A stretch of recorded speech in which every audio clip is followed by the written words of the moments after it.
Elon Musk youth को inspire क्यों करता है? क्या आपके दिमाग में कभी ये सवाल आया है? जब दुनिया से पेट्रोल और डीजल खत्म होने की कगार पर है, तब ये शख्स इलेक्ट्रिक कारों को सड़कों पर उतार कर इस प्रॉब्लम को सुलझाने में लगा है। अभी जिस वक्त हमारे देश में ट्रेनें भी 100 की स्पीड से नहीं चल पा रही है, तब ये इंसान एक ऐसी सड़क बना रहा है जिसमें कारें भी 1000 किलोमीटर प्रति घंटे की रफ्तार से चलेंगी।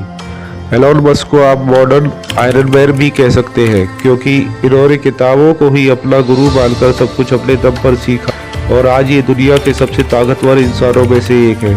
एलोन मस्क का बचपन। एलोन मस्क जो आज है, उसकी बुनियाद उन्होंने बचपन में ही रख दी थी, जब वो दक्षिण अफ्रीका के प्रेटोरिया में अपना बचपन बिता रहे थे।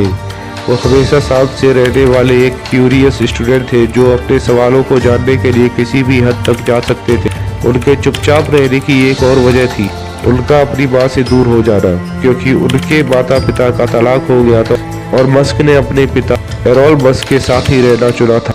किताबों से प्यार। एलोन मस्क ने किताबों से बेशुमार दोस्ती की और 10 साल की उम्र में ही वो किताबें भी पढ़ डाली जो ग्रेजुएट के स्टूडेंट्स भी पढ़ने से डरते थे। लेकिन स्कूल के दिनों में उनका चुपचाप रहने का नेचर उनके लिए किसी भयानक सपने से कम भी नहीं था। उन्हें रोज पीटा जाता, उनकी क्लास के शैतान बच्चे उन्हें खूब परेशान करते, जैसा कि हमारे इंडिया के स्कूलों में भी होता ही आया है। एक बार तो उन्हें इतना पीटा गया कि मस्क घंटों बेहोश रहे थे, लेकिन इसी पीटने वाले और किताबों से दोस्ती वाले मस्क ने मन ही मन कुछ ठान लिया था। 10 साल की उम्र में ही मस्क ने अपना ध्यान टेक्निकल स्टडीज में लगाया और कंप्यूटिंग को लेकर सीरियस हो गए। इस उम्र में बच्चे माँ बाप से खिलौनों की जिद करते हैं। उसी उम्र में मस्क ने खुद एक ब्लास्टर नामक एक वीडियो गेम तैयार किया और उसे $500 में बेच दिया। लेकिन वो यही नहीं रुके। 1988 में कनाडा जाकर वहाँ की नागरिकता लेकर मस्क ने अपना ग्रेजुएशन किया। 1995 में अपने भाई के साथ मिलकर इन्होंने जिप2 नाम से एक कंपनी खोली। इस कंपनी को 1999 में $22 मिलियन की भारी भरकम रकम में बेचकर मस्क करोड़पति बन गए। आमतौर पर करोड़ों रुपए पाकर लोग सेटल होने की सोचने लगते हैं, लेकिन मस्क की सोच कहीं और जा चुकी थी। उन्हें एटीएम और बैंकों के बाहर लगने वाली लोगों की भीड़ खलने लगी थी और इसका कुछ सॉल्यूशन वो निकालना चाहते थे। फिर इसी साल 1999 में ही उन्होंने अपनी एक्स.com नाम से एक ऑनलाइन बैंकिंग कंपनी बनाई और ये कंपनी भी चल निकली। बाद में एक और कंपनी जिसका नाम कोफिनिटी था, उसके साथ मिलकर इन्होंने आज की सबसे बड़ी पेमेंट कंपनी पेपाल बनाई। ये इसके सीईओ बने, लेकिन बाद में इससे अलग भी हो गए। पेपाल से अलग होने की कहानी भी बड़ी दिलचस्प है। इस कहानी के सीटीओ यानी कि चीफ टेक्निकल ऑफिसर से मस्क की बहुत अच्छी नहीं बनती थी और वो जब अपनी शादी के सिलसिले से में बाहर चल रहे थे, तभी बोर्ड ऑफ डायरेक्टर्स को एक तरफ करके इस सीटीओ ने इन्हें बाहर निकलवा दिया। तब तक इनके शेयर काफी ज्यादा हो चुके थे और पेपाल के शेयर से इन्हें $165 मिलियन की रकम मिली और इस रकम में ही इन्हें दिखा एक और रास्ता, मंगल ग्रह पर लाइफ खोजने का रास्ता। उनकी नजर आसमान की ओर थी। स्पेस साइंस में इंटरेस्ट। उन्होंने स्पेस में इंसानों की बस्ती बनाने की बात कही, जिसे सुनकर सभी लोग चौंक गए, क्योंकि यह फैसला कोई छोटा फैसला नहीं था और न ही ये सस्ता निर्णय था। इसके लिए उन्होंने 2002 में एक रॉकेट कंपनी शुरू की, जिसका नाम उन्होंने स्पेस एक्स रखा। इस कंपनी का मिशन था सबसे सस्ता रॉकेट बनाना, ताकि लोग स्पेस में ट्रेवल कर सकें और इंसान अलग अलग प्लेनेट पर रह सके। हालांकि उन्होंने स्पेस साइंस और एरोनॉटिक्स की कोई डिग्री नहीं ली थी, लेकिन उन्हें एरोनॉटिक्स की किताबें घर पर ही पढ़कर इतना नॉलेज इकट्ठा कर लिया था कि उन्होंने खुद की private space agency space x बना दी।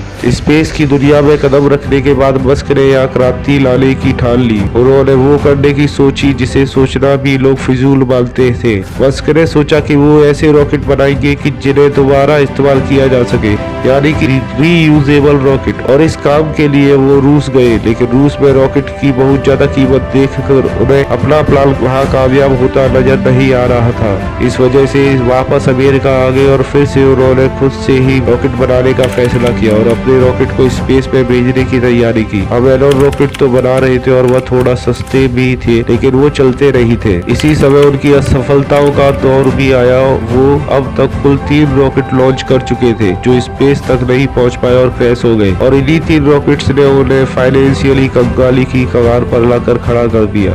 एलोन मस्क की पर्सनल लाइफ भी उनका बुरा वक्त चल ही रहा था कि उनका तलाक भी हो गया, लेकिन एलोन मस्क अपने इरादों के पक्के थे। वो कहा करते थे कि अगर कुछ बेहद जरूरी है तो भले ही चीजें आपके खिलाफ हो, फिर भी आपको वो काम करना चाहिए। अपनी इसी जिद के चलते उन्होंने अपने चौथे रॉकेट लॉन्च कर घोषणा भी कर दी। उन्होंने ये घोषणा की तो लोग उन्हें पागल और सनकी कह रहे थे, लेकिन अक्टूबर 2008 में जब उन्होंने अपना चौथा रॉकेट लॉन्च किया तब दुनिया ने उनके टैलेंट के आगे सिर झुकाया।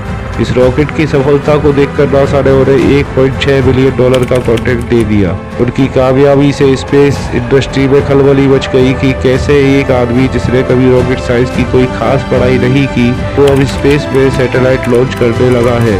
आज मस्क की कामयाबी का आलम यह है कि उनकी कंपनी अब रॉकेट के सारे पार्ट्स भी खुद बनाती है और आज की डेट में स्पेस एक्स ने ऐसा रॉकेट भी बना लिया है जो जिस जगह से लॉन्च होता है वही आकर लैंड भी कर सकता है। मस्क ने ऐसा कर दिखाया क्योंकि उनका मानना था कि दृढ़ता बहुत जरूरी है। आपको तब तक हार नहीं माननी चाहिए जब तक आपको हार मानने के लिए मजबूर ना किया जाए। लेकिन मस्क के लिए ये पड़ाव भी बस एक छोटी सी शुरुआत जैसी ही थी।